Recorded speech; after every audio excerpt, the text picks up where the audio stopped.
Dr. Joseph Gastaldo from OhioHealth.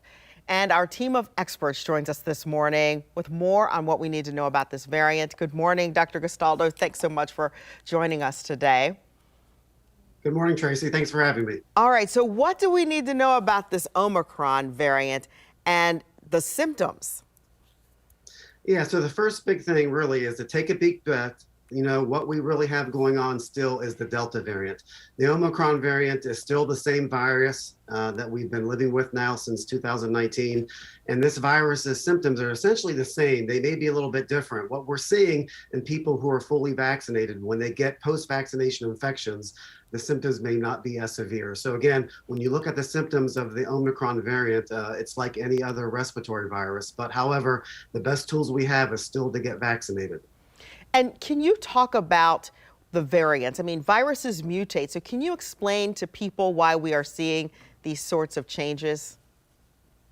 Yeah, and again, like you said before, viruses mutate all the time. Flu mutates every year. Coronaviruses, RNA viruses, it's in their nature to mutate. They're supposed to do that.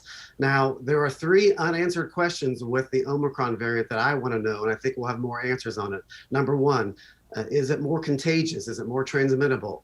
Number two, do people who get infection with this virus, are they sicker? And number three, do our vaccines still work against this variant? We will hopefully have those answers coming up in the next few days to weeks. And I have to say, it's great to hear you asking those questions as an infectious disease expert. What can we do in the meantime until you get those answers in terms of protecting ourselves? Yeah, essentially what we've been doing now, we want to get vaccines into people's arms. We still have a lot of work to do in Ohio to get vaccines into people's arms. And even another step too, if you're eligible for a booster, get a booster.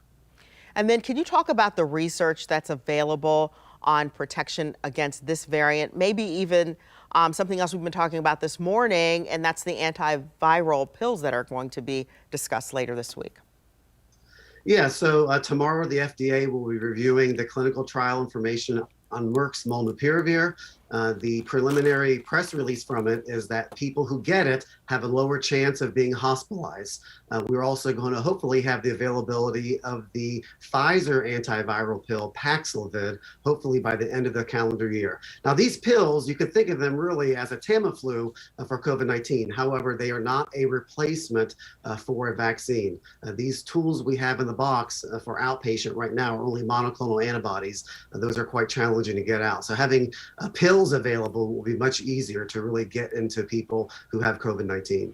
So the bottom line before we let you go, mask, social distance, get your vaccine in this. Everything that we've been living with now for a while. Again, wearing a mask if you're home, don't go to work, take care of yourself, ventilation of air, and vaccines and boosters. All right, Dr. Joseph Gastaldo, great to see you. Thanks so much for joining us this morning. We will certainly be back when we have more answers, and we'll be looking to you to get some of those answers. Thanks so much.